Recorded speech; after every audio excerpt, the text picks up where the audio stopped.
लोकसभा चुनाव से पहले आम आदमी पार्टी के राज्यसभा सांसद संजय सिंह ने सत्ताधारी दल बीजेपी को लेकर बड़ा दावा किया है। सोमवार को एक प्रेस कॉन्फ्रेंस कर उन्होंने कहा कि बीजेपी ने लाखों का भ्रष्टाचार किया है, चुनावी बॉन्ड के नाम पर घोटाला किया है।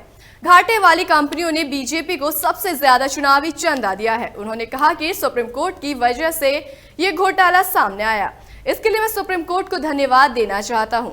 आप सांसद ने कहा कि 33 कंपनियों को 1 लाख करोड़ का घाटा हुआ है, लेकिन 450 करोड़ रुपए का चंदा बीजेपी को दिया है।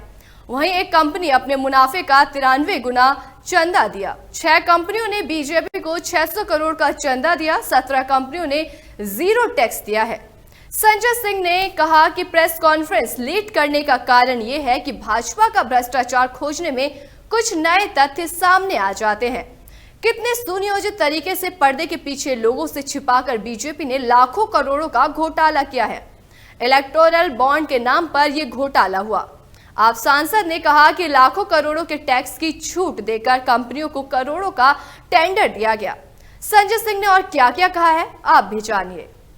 इसमें 33 कंपनियां ऐसी थी जिन्हें लाखों करोड़ों का घोटाला हुआ, फिर भी उन्होंने 450 करोड़ बीजेपी को दिए। 17 कंपनियां ऐसी हैं जिन्होंने जीरो टैक्स दिए। 6 कंपनियों ने 600 करोड़ दिए। एक कंपनी ने अपने मुनाफे से 3 गुना ज्यादा चंदा दिया, तो वहीं एक कंपनी ने अपने मुनाफे से 93 गुना टैक्स दिया है। 3 कंपनियों ने जीरो टैक्स भरा और करोड़ों का चुनावी दिया। एयरटेल ने 200 करोड़ का चंदा दिया है। संजय सिंह ने इसमें आगे कहते हुए कहा कि एयरटेल ने 200 करोड़ का चंदा दिया, उसे 77 करोड़ का घाटा हुआ है और 8000 करोड़ की टैक्स में छूट मिली। वहीं 130 करोड़ के घाटे वाली कंपनी डीएलएफ को 20 करोड़ की टैक्स में छूट मिली और उसने 25 करोड़ का चंदा बीजेपी को दिया। उन्होंने कहा कि एक कंपनी है धारीवाल, इसने 115 करोड़ का बॉन्ड खरीदा, बीजेपी को 25 करोड़ दिए, कंपनी को 299 करोड़ का घाटा हुआ, कंपनी ने जीरो टैक्स दिया। पीआरएल डेवलपर्स ने 20 करोड़ का बॉन्ड खरीदा, 10 करोड़ बीजेपी को दिए, इसे 1550 करोड़ का घाटा हुआ, 4.7 करोड़ टैक्स में छूट मिली। वहीं शरद रेड्डी की कंपनी ने 15 करोड़ का बॉन्ड खरीदा और बीजेपी को करोड़ों दिए। इस कंपनी को 7 सालों में 28 करोड़ का घाटा हुआ, 7 करोड़ 20 लाख टैक्स छूट मिली। संजय सिंह ने कहा कि ईडी अब सीबीआई कहां है?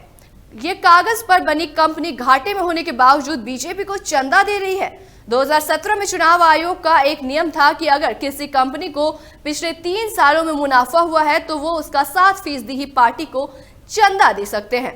मतलब घाटे की कंपनी चंदा नहीं दे सकती, कागजों पर कंपनी बनाकर चंदा नहीं दे सकते। संजय सिंह ने आगे कहा कि हमारे मामले में तो ईडी सीबीआई गामा पहलवान बन जाती है, भाजपा के मामले में घास छीलने को रह जाती है, गजनी बन जाते हैं, कहते हैं कोर्ट जाइए। ईडी सीबीआई और इनकम टैक्स जनता के पैसों से चलती है। उन्होंने कहा कि देश में सबसे भ्रष्टतम पार्टी बीजेपी है।